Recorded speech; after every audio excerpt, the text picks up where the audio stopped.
오늘부터 우리는 예수님께서 가르쳐 주신 기도, 즉 주기도문을 공부하면서 우리 금요일 밤마다 은혜를 나누겠습니다. 글쎄요, 그리스도인이라면 누구나 교회 학교에서 교육을 잘 받은 아이들이면 유치부에서부터 우리 주기도문, 사도신경 암송하죠. 우리 모두 암송하고 있습니다. 그래서 이 주기도문을 앞으로 8번에서 한 10번 정도 사정이 허락되는 대로 시리즈 설교로 준비해 보았습니다. 우리가 바로 직전에 하나님의 음성과 함께라는 시리즈 설교에 이어지는 말씀이다, 이렇게 이해하시면 좋겠고요. 그 앞에 있던 시리즈 말씀들이 하나님의 음성을 듣는 방법에 대해서 우리가 주목했다면, 이번 주님이 가르쳐 주신 기도, 이 시리즈 설교는 우리가 그분에게 기도하는 방법에 좀 집중해 보려고 합니다. 이렇게 이야기를 시작하고 싶어요. 여러분, 저희 사택 앞에 가보시면 벌써 꽤 됐죠. 우리 홍기상 집사님께서 만들어 주신 예쁜 화분들이 여러 개가 있습니다. 주로 캘리포니아에서 잘 자라는 그런 아기자기한 선인장과의 화분들인데, 제 아내가 가끔 물도 주고 가꾸기도 하려니와 또 이 지역 기후에 아주 최적화된 그런 화분들이어서 여러 달이 지났는데도 여전히 예쁘고 또 예쁩니다. 건재하죠. 근데 어느 날부터인가 이 화분들의 문제가 생기기 시작한 거죠. 이 식물들이 힘이 없고 시름시름 앓는 것 같기도 하고, 어떤 건 거의 죽어서 파란색, 빨간색이 아니라 시커머 죽죽 그런 색깔로 변하고 막 그래요. 그래서 얼마 전에 제 처가 홈디포에 가서 흙을 사다가 이렇게 분갈이를 해준 거죠. 아주 작은 화분에 빡빡하게 이렇게 자라나던 녀석들을 좀 큰 화분으로 옮겨서 넉넉히 옮겨 심은 겁니다. 새 흙이죠. 또 공간이 좀 넉넉하죠. 물도 잘 주죠. 그랬더니 며칠 지나지 않았는데 이 화분들이 확 되살아나는 것을 보았습니다. 참 예쁩니다. 그걸 보면서 그런 생각을 해보았어요. 왜 우리들의 삶도 그럴까라는 것 말입니다. 특별히 우리 신앙생활도 똑같구나라는 생각입니다. 여러분, 어째서 성도들이요, 작년만 해도 확 피어올라서 막 기쁨으로 신나게 열정적으로 신앙생활을 하는 듯 보이다가 갑자기 이렇게 호떡 뒤집듯이 이렇게 푹 가라앉아서 억지로 믿음을 가고 있는 듯 보입니까? 왜 그렇습니까? 한 입으로는 굉장히 신앙적인 믿음의 말을 하다가 어느 날부터 갑자기 믿음 없는 말을 하고 또 너무도 세상적인 말을 하면서 살아갑니다. 그 화분처럼 말입니다. 이유는 하나죠. 저와 여러분의 신앙생활에 그런 흙과 같은 그런 기본의 문제가 생겼기 때문입니다. 하나님의 말씀을 잘 먹고 또 기도의 삶을 살아야 하는 것 너무도 당연하죠. 그런데 그렇지 못해서 변해가는 우리들의 모습을 보죠. 저와 여러분의 신앙생활하는 모습은 어떻습니까? 틀림없습니다. 그때 믿음의 생활, 특별히 말씀 생활과 기도 생활에 문제가 생긴 것입니다.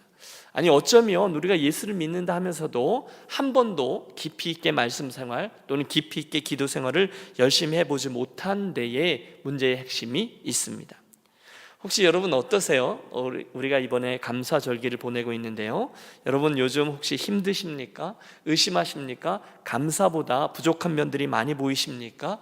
이게 다인가? 이런 실망스러운 나 자신의 모습을 발견하십니까? 틀림없습니다. 저와 여러분의 신앙생활이 몇 년이 되었는지 이것과는 전혀 상관없이 내가 오늘 하나님의 말씀 속에 거하며 사는가, 내가 오늘 기도의 무릎을 꿇는가 반드시 점검해야만 할 것입니다. 예외 없어요. 그때 우리는 이 두 가지 중에 한 가지 문제 앞에 서 있습니다. 바로 그때 저와 여러분이 돌아가야 될 말씀이, 그리고 순종해야 될 행위가 바로 이 마태복음 6장의 말씀, 또 누가복음 11장에 등장하는 말씀, 예수님의 기도에 대한 가르침입니다. 오늘의 두 번째 본문인 누가복음 11장 1절은 이렇게 되어 있습니다. 예수께서 한 곳에서 기도하시고 마치심에 제자 중 하나가 여짜오되, 주여, 요한이 자기 제자들에게 기도를 가르친 것 같이 우리에게도 가르쳐 주옵소서. 여러분, 이 상황이 바로 파악되시죠? 어느 날 예수님께서 기도하시고 막 일어나시는데 그 모습을 이렇게 지켜보고 있던 제자 중에 하나가 마음속에 선한 욕심을 가지고 주님께 여쭌 겁니다. 주님, 우리들에게 기도를 가르쳐 주십시오. 여러분, 한번 따라서 고백해 보실까요? 주님. 여러분, 오늘 강봉구 장로님이 지금 라스베가스 일하러 가셔서 지금 좀 조용하잖아요. 좀 강하게 다시요. 주님, 우리에게 기도를 가르쳐 주십시오. 기도를 가르쳐 주십시오. 바로 여기에 우리들 이번 시리즈 설교의 출발점이 자리합니다. 사실 여러분, 우리들 가운데 기도를 모르는 이가 어디 있겠습니까? 여러분, 기도합시다. 그럼 우리 모두 눈을 감고 고개를 숙이고 기도합니다. 주님 또는 예수님, 아버지, 그러면서 그분 보좌의 은혜의 보좌 앞으로 쑥 들어가서 열심히들 기도합니다. 그때 여러분, 그 기도의 자리로 나아가서 아버지께 기도할 수 있다는 사실이 얼마나 큰 기적이요 특권인지를 기억하시기 바랍니다. 사실 여러분, 몇백 년 전만 해도, 아니 가까이 중세 시대만 해도 성도들이 스스로 하나님 앞에 나아가서 기도를 한다, 그거 자체가 잘 받아들여지지 않았습니다. 여러분, 요즘도 글쎄요, 이 LA도 그런 곳들이 많이 있는데요, 유명한 카톨릭 성당을 한번 가보십시오. 그럼 그 인사이드는 물론이거니와 아웃사이드까지 엄청난, 글쎄요, 마리아 또는 여러 성인들의 성상들로 가득 차 있음을 보게 될 겁니다. 여러분, 그들에게 왜 그런 성상들이 필요했을까요? 왜 그런 성인들, 그런 많은 시청각 교제들이 필요했을까요? 그들이 생각할 때 하나님 앞에 직접 나아가는 것이 너무너무 부자연스러웠다는 거예요. 하나님과 우리 사이에 그런 은혜의 통로들이 있다는 거예요. 마리아 같은 사람 또는 여러 성상들, 성인들, 추앙받는 그 인물들, 그들에게 기도하면 그들이 하나님께 대신 아뢰어서 중보자가 되어준다라고 생각을 했어요. 그래서 기도를 하더라도 그들에게 하는 기도, 그런 기도문을 읽거나 또는 외우게 했습니다. 하지만 그것도 종교개혁 이후에나 겨우 일어난 일들이지, 그전에는 전혀 영적인 암흑기였습니다. 누구든지 직접 하나님께 나아가서 우리들의 상황을 이야기하고 그분의 음성을 듣는다는 것을 생각지도 못했습니다. 그런 의미에서 보면 예수님께서 너희는 이렇게 기도하라 라고 가르쳐 주신 것은 정말 우리가 너무너무 오랫동안 잊고 있었던 그런 사건이었습니다. 축복합니다. 여러분, 이번에 우리가 몇 주 같이 주기도문을 공부하려고 하는데요, 이 시리즈 설교를 통해서 우리가 하나님 앞에 나아가서 그분에게 어떻게 기도를 해야 되는지를 배우고 실천해서 저도 여러분도 또 한 번 깊어지는 그런 기도의 용사로, 또 응답받는 기도의 용사들로 잘 변화되게 되시기를 주의 이름으로 축원합니다. 이번 시리즈 설교를 진행할 때 우리들의 이 바람은요, 구체적으로 저와 여러분의 이런 세 가지 변화를 의도합니다. 이런 일들이 일어났으면 좋겠어요.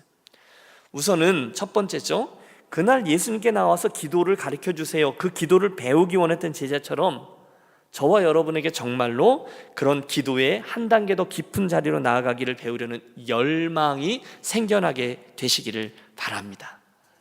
여러분, 무슨 말씀을 드리는 거죠? 정말로 그래야 되겠다, 이런 열정들이 생겨나기를 바란다는 거예요. 여러분, 그날 예수님께 나왔던 그 제자가 기도하는 법을 정말로 몰라서 그렇게 물었을까요? 어떻게 생각하세요? 아니죠. 그는 유대인이었습니다. 우리가 복음서를 보면 유대인들은 이미 기도하는 법을 알고 있었습니다. 실제 나름대로 기도하는 패턴들을 각자 가지고 있었음을 알게 돼요. 그들은 그분의 이름을 크게 부르기도 했고요, 또 바리새인의 기도에서 보듯이 어떤 이들은 네거리에 서서 두 손을 들고 기도하기도 했고 금식하며 기도하기도 했고 다 했습니다. 그런데 그날 그 제자의 눈에 갑자기 예수님께서 기도하시는 모습이 쑥 들어온 거죠. 글쎄요, 여러분, 예수님이 그날 조용히 기도하셨는지, 중얼거리면서 기도하셨는지, 서서 기도하셨는지, 두 손을 들고 큰 소리를 기도하셨는지 그건 모르겠어요. 그러나 한 가지 아는 것은 그 예수님의 진정성 있는 기도의 모습을 보면서 제자가, 야, 기도는 저렇게 해야 되는구나, 저런 태도가 있어야 하는구나, 지금 주님이 정말로 아버지와 정말로 교통하면서 대화하고 계시는구나, 나도 하나님께 저렇게 기도하며 나아갔으면 좋겠다라는 욕심이 정말로 생겼다는 거예요. 뭔가 도전을 받은 거예요. 뭔가 자극을 받은 거예요. 여러분, 이번에 주기도문 이 강해를 통해서 다 아는 기도 같지만 좀 더 그 속속에 들어가서 저와 여러분에게 정말로 그런 도전과 자극과 충격이 있게 되시기를 바랍니다. 그래서 우리들의 기도 생활에 한층 더 성숙한 기도의 문이 열리게 되시기를 바라요. 그러면 출발점이죠. 주님, 저에게 진짜 기도를 가르쳐 주세요. 대충 기도했었는데 진짜 기도 말입니다. 그런 가르쳐 주세요라는 간절한 바람으로 이 금요일을 함께 보내고 싶습니다. 야, 예수님도 그렇게 열심히 기도하는 삶을 사셨는데 내가 뭐라고 이렇게 기도도 제대로 안 하고 사나, 이제 나도 예수님처럼 정말로 깊이 기도하는 사람이 되어야 되겠다. 여러분 이번 시리즈 설교를 통해, 말씀을 통해, 또는 중간중간에 있는 간증들을 통해, 묵상과 도전들을 통해서 정말로 여러분, 저와 여러분에게 그런 선한 자극들과 도전들이 있게 되시기를 바라요. 그게 우리들의 오늘 첫 번째 기도 제목입니다. 두 번째, 이번 이 설교들을 통해서 저는 저와 여러분 모두가 예수님으로부터 정말로 바른 기도가 어떤 것인지를 배우게 되기를 소원합니다. 배우게 되는 거예요. 사실 저와 여러분에게는 모두들 기도에 대한 나름대로의 관들이 형성되어 있습니다. 이 정도 기도하면 되지 이런 생각을 갖고 계신 분도 계실 거예요. 아마 그런 기도관들은 지나온 저와 여러분의 어떤 신앙적인 사건들과 배움들과 관련되어 있겠죠. 제가 어디서 들었는데, 처음 교회를 왔는데 어떻게 기도하는지는 모르고 기도는 해야 되는데 사람들이 너무 많이 기도하니까 어떤 자매가 불안한 거예요. 하나님께서 내 기도를 정말로 들으실까? 그래서 손을 들고 이렇게 기도했대요. 하나님, 저요 1417 이스트 뿌엔테에 사는 누구인데요. 여러분 별로 감이 없으신데 내 주소를 대면서 기도를 했다는 거죠. 그게 그분이 가지고 있는 기도에 대한 생각이었다는 거예요. 저도 오늘 말씀을 준비하면서 돌이켜 보았어요. 가만히 있어봐, 내 인생에 있어서 내가 기도하는 걸 어디서 배웠지? 라는 생각을 정말 해보았습니다. 여러분도 한번 해보시죠.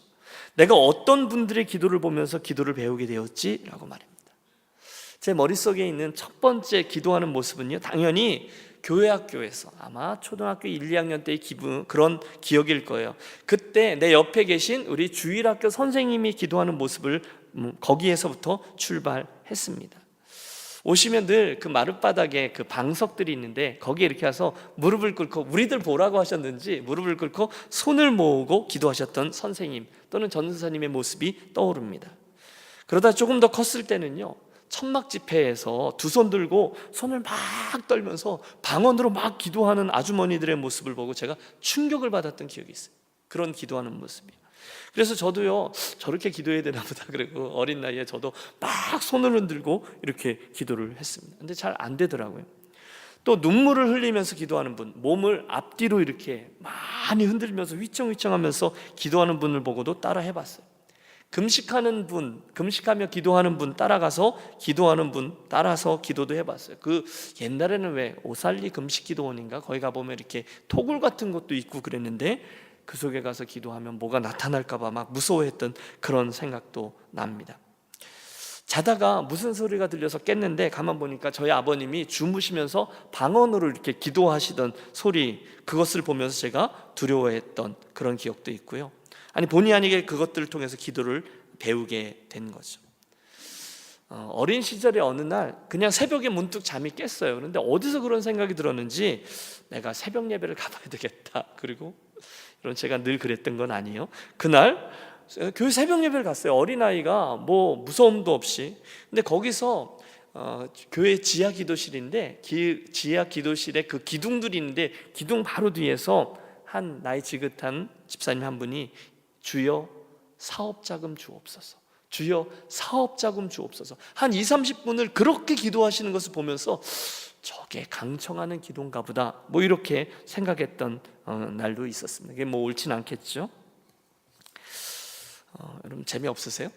이렇게 기도에 대해서 제가 배웠던 얘기들을 하는 거예요. 제가 신학생 시절에 한참 후에 저의 유학을 결정지었던 홀로 했던 강의실 기도도 떠오르고요. 안수받기 전에 삼각산에 올랐을 때 희한한 모습으로 기도하던 분들도 다 떠오릅니다. 어떤 분은 큰 바위 앞에 촛불을 이렇게 켜놓고 거기다 가족 사진 걸어놓고 기도하는 분도 계시고, 주머니에 손 넣고 창세기부터 요한계시록까지 계속 말씀을 읊어대며 기도하는 분도 계셨습니다. 달라스에서 섬길 때는 교회당 맨 앞에서 큰 소리로 아바 하면서, 그게 성경에 나오는 단어잖아요. 아바, 아버지 부를 때 아빠 그러면서 기도하던 우리 안 권사님이란 분 기억도 나고요. 우리 유니온에 왔을 때는 우리 강장로님은 맨날 저기서 이렇게 엎드려서 기도하고, 우리 원로 목사님은 저 앞자리에서, 요즘은 좀 덜 하세요. 무릎이 좀 편찮으신지. 근데 늘 토요일 새벽이면 무릎을 꿇고 기도하시던 모습들이 기억납니다. 여러분은요? 여러분은 과연 누구에게 기도를 배우셨습니까? 잠깐 시간을 들 테니 돌이켜보세요. 문제는 그 기도하는 방식들이 중요한 것이 아니라는 거죠. 대신에 그 기도가 진정성 있는 기도인지 살아있는 기도인지 정말로 하나님이 받으시는 기도인지가 중요한 거죠. 오늘 마태복음의 본문에 보시면 예수님께서 이 주기도문을 말씀하시기 전에 이렇게 기도하면 안 된다라는 것을 가르치셨음을 봅니다. 우리 함께 마태복음 6장 5절을 한번 같이 읽어보겠습니다. 또 너희는 기도할 때에 외식하는 자와 같이 하지 말라. 그들은 사람에게 보이려고 회당과 큰 거리 어귀에 서서 기도하기를 좋아하느니라. 어떤 기도를 하지 말라고요? 외식하는 기도를 하지 말라는 거예요. 우리는 바리새인들의 기도를 알고 있습니다. 여러분 기억하셔야 될 것은요, 그들은 예수님께 혼났다고 해서 우리들에게 쉽게 그 정도 사람들 이렇게 여겨질 만한 사람이 아니었다는 거예요. 그들은요 11조 생활, 안식일 준수, 기도, 금식 이런 모든 것들에 대해서 철저했던 사람들이에요. 예수님의 말씀에 따르면 그들은요 기도할 때 시간을 정해놓고 했습니다. 회당에 나와서도 기도하고 혹시 길 가다가 그 시간을 놓치면 그 거리에 서서 기도하곤 했습니다. 정말 훌륭한 열정이에요. 그런데 주님은 그들의 기도를 한마디로 잘못된 기도라고 하셨습니다. 이유는 하나죠. 저들이 무엇했기 때문에? 외식했기 때문이라는 거예요. 위선적인 기도예요. 하나님과의 관계가 제대로 되어지지 않을 때 다른 사람들 들으라고 한 기도예요. 종교적인 만족이죠. 다른 사람들 앞에서의 자랑이죠. 그것들이 중요시 여겨지는 기도였어요. 나 기도 이만큼 한다. 나 11조 생활한다. 나 기도 생활 이렇게 한다. 나는 일주일에 금식 몇 번 한다. 저들의 자랑이었어요. 그런데 주님은 정확히 말씀하세요. 그들은 그들의 상을 받았느니라. 그 기도는 아무 소용이 없다는 거예요. 당신은 그런 기도에 귀를 기울이지 않는다는 거예요. 외식, 다른 이들에게 보이려고 하는 기도, 나의 종교적인 만족을 위한 기도는 다 소용없어요. 여러분 그렇게 기도하지 마시기 바라요. 또 있어요. 7절도 읽으실까요? 7절 크게 읽습니다. 또 기도할 때에 이방인과 같이 중언부언하지 말라. 그들은 말을 많이 하여야 들으실 줄 생각하느니라. 하나님이 기도로 여기지 않는 두 번째 기도는 뭐예요? 중언부언하는 기도예요. 물론 정성을 들여야 한다는 이유에서 그들이 열심히 했겠죠. 하지만 그들 안에 한 번만 기도하면 들어주시지 않을 거야 라는 그런 생각 때문에 같은 기도문을 수없이 반복하는 기도입니다. 왜 묵주를 사용해서 몇 번 기도한지를 따져가면서 반복하는 기도가 그런 거죠. 지성이면 감천이지 빌고 또 빕니다. 하지만 틀림없어요. 그 하나님과 인격적인 관계가 없는 기도는 전혀 소용이 없는 거죠. 중언부언이 여러분 무슨 뜻인지 아십니까? 중언부언 헬라어로 보면 바타로게세테라는 단어고 히브리어를 찾아보니까 파트라는 말인데 이것은요 어린아이들이 어른들에게 말을 배울 때 무슨 의미인지도 모르고 어른들이 말하면 이렇게 부모를 따라서 하는 그런 발음을 말할 때 사용된 단어예요. 그러니까 무슨 의미인지 자기도 몰라요. 그냥 계속 중얼중얼대는 것을 반복하는 기도를 말합니다. 기계적으로 반복하는 기도. 여러분 기도하실 때 어떻게 기도하세요? 늘 기도하시던 패턴이 있으시죠? 그런데 혹시 의미를 놓친 채 기도하던 습관 때문에 늘 따라하는 기도하는 것을 유의하십시오. 왜? 중언부언할 수 있기 때문에 그렇습니다. 우리가 열왕기상 18장에 보면 엘리야와 또 바알 선지자들, 아세라 선지자들과 거짓 선지자들과의 대결이 나와요. 그때 너희들이 먼저 기도해라 라고 얘기하고 그들이 계속해서 기도합니다. 바알이여 응답하소서, 바알이여 응답하소서. 반나절이나 계속 반복하여 기도했습니다. 그러나 아무 응답이 없었죠. 중언부언입니다. 우리가 사도행전에 보면 에베소였나요? 사도 바울이 전도 여행을 하다가 데메드리오 사건이 일어나요. 그래서 사람들이 막 억울해서 사도 바울을 막 끌고 가서 한참 동안 아무것도 하지 못하게 크다 아덴의 사람들의 크신 에베소 사람의 아데미오 이러면서 계속해서 외칩니다. 사람들이 막 계속해서 그 신에게 부르짖는 거죠. 그에게 글쎄요 다시 말하면 아데미 여신이니까 한참 그 도시의 신에게 한참 외치는데 이게 중언부언의 기도죠. 그런데 주님은 그들에 대해서 그들은 말을 많이 하여야 듣는 줄 안다 비판하셨습니다. 실은 아무도 듣지 않아요. 자기도 무슨 생각하는지 모른 채 하는 게 중언부언의 기도예요. 혹시 여러분 그런 기도 해본 적 없으십니까? 수년 전에 저희 목회자 모임에서 들었던 실화입니다. 각자 사역했던 옛날 과거 중에 예배 시간에 일어났던 재미있는 해프닝들을 어떻게 얘기가 나와서 계속 얘기를 하는 거예요. 그런데 뼛속까지 경상도인 그 목사님 한 분이 해준 얘기예요. 자기 교회에 정말 그런 분이 계셨어요. 장로님인데 주일 대표 기도하실 때 꼭 반복되는 레파토리로 기도를 하시는 분이셨다는 거예요. 제가 좀 흉내를 내볼 텐데 잘 될지 모르겠어요. 이분이 뼛속까지 경상도인데 하여튼 그 장로님이 이렇게 늘 기도를 하셨다는 거예요. 여러분 이해가 되시죠? 주일날 대표기도로 올라와서 암탉이 병아리를 품듯이 지난 한 주간도 우리를 지키시고 뭐 이렇게 기도를 했다는 거예요. 역시 안 웃긴데. 그런데 어느 주일인가 이분이 올라오셔서 대표기도를 이렇게 시작했다는 거죠. 병아리가 암탉을 품듯이. 우리 교회 식구들은 바로 눈치를 채셨네요. 이분도 뭔가 좀 이상한 거예요. 병아리가 암탉을 품듯이. 그랬는데 자기도 뭔가 좀 이상하니까 눈치를 채고 가만히 서 계시더래요. 그랬더니 여러분 그 뒤에 앉아 계신 담임 목사님은 물론이거니와 모든 교회 식구들이 땀을 삐질삐질 흘리면서 당황하는 거죠. 이걸 어떻게 해야 되나, 저걸 어떻게 수습할 건가. 본인은 더 하시고. 그래서 그분이 한참을 그러고 서 계셨대요. 그러더니 결국 장로님이 이렇게 기도를 이어가셨답니다. 기계 아이고. 그리고 교회 식구들이 빵 터진 거죠. 우리 장로님들 계신데 정신 똑바로 차리고 기도하십시오. 레파토리 자체가 혹시 중언부언하는 기도가 될 수도 있어요. 주님이 두 가지 하지 말라 하셨죠. 첫째, 외식하는 기도. 둘째, 중언부언하는 기도. 그러면 어떻게 기도해야 되죠? 6절입니다. 너는 기도할 때에 내 골방에 들어가 문을 닫고 은밀한 중에 계신 내 아버지께 기도하라. 은밀한 중에 보시는 내 아버지께서 갚으시리라. 할렐루야. 골방 기도를 하라는 거예요. 골방에 들어가 은밀하게 기도하라는 거예요.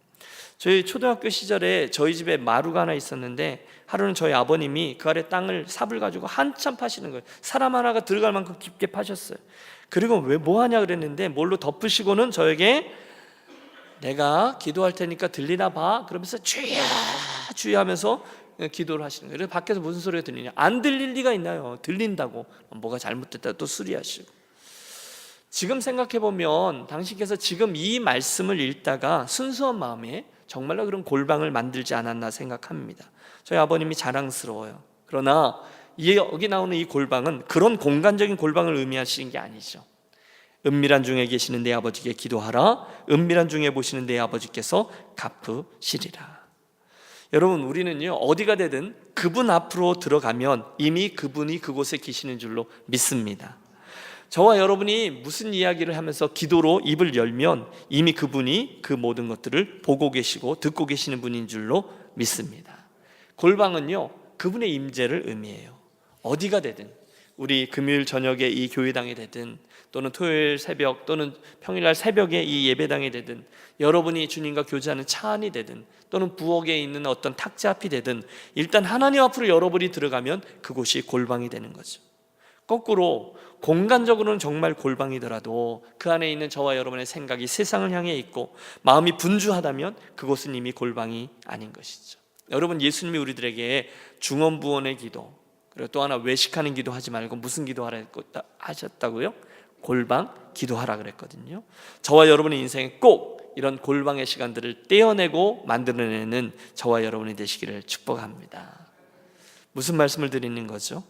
이런 모든 것들을 포함해서 예수님이 가르쳐 주신 기도를 연구할 때 주님께서 저와 여러분에게 바른 기도를 가르쳐 주시고 우리 모두 정말 바른 기도에 대해서 배우게 되기를 바란다는 거예요.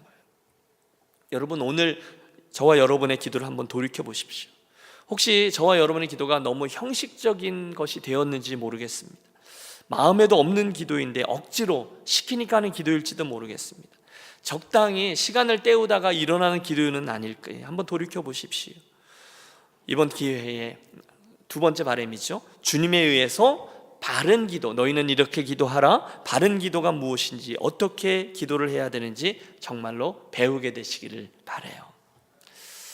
기도에 대해서 이 말씀을 준비하다 보니까 또 기억나는 장면이 있습니다. 제가 중학교 학창 시절이었는데 제가 당시 중등부 회장이었거든요. 중등부 회장 안 해본 사람이 있나? 중등부 회장이었어요. 근데 교회가 꽤 컸어요. 그래서 중등부 회장인데 제 기억으로 임원회 하면 임여권회 하면 임원회 그럼 부장까지고 임여권회 그러면 차장까지인데 그러면 한 20명 정도가 모이는 큰 단체였어요. 근데 저희가 토요일 오후마다 학생회 임원회를 했어요. 그때는 토요일마다 무슨 학생회 행사를 했거든요. 그래서 이제 쭉 모여서, 근데 뭐 회의를 하는데 중학생들 회의니까 여러분 뻔하지 않겠어요? 막 떠들고 놀고 왔다 갔다 하고, 그날도 무슨 행사를 준비하고 겨우 임원회를 마치는데, 제가 이제 회장이니까 그 중에 한 친구에게, 유력한 친구에게 마침 기도를 하라고 했어요. 내가 회장이니까. 근데 이 친구는 그날따라 기도를 안 하겠다고 하는 거예요. 여러분, 저도 오기가 발동했죠. 아니, 내가 회장인데 시키면 하는 거지. 그러면서 끝까지 시켰어요. 그랬더니 이 친구도 한성질 하는 거죠. 기도를 하는데 이렇게 기도를 하는 거예요. 하늘에 계신 우리 아버지요, 이름이 거룩히 여김을 받으시오며. 그럼 여러분 생각해 보세요. 여러분처럼 거기 있는 애들이 다 킥킥킥 대는 거예요. 킥킥킥 대고, 저는요 씩씩 대는 거죠. 그러나 이게 무슨 기도문이죠? 주기도문이니까 반박은 못하죠. 그리고 나서 제가 삐질삐질 땀을 흘리고 있는데, 대개 나라와 권세와 영광이 아버지께 영원히 있사옵나이다 그랬더니 전체가 다 아멘 그러는 거예요. 결과는 제가 대패한 것입니다. 더 이상 완벽한 기도가 없는 거죠. 더 이상 모범적인 기도가 없는 거죠. 맞습니다. 예수님의 가르쳐 주신 기도는 정말로 모범적인 기도입니다. 무척 단순하죠. 그러나 이 단순한 기도 속에 우리들의 모든 문제를 다 담아내고 있는 기도입니다. 오카는 목사님의 무엇을 기도할까라는 책에 보면 이런 말씀이 나와요.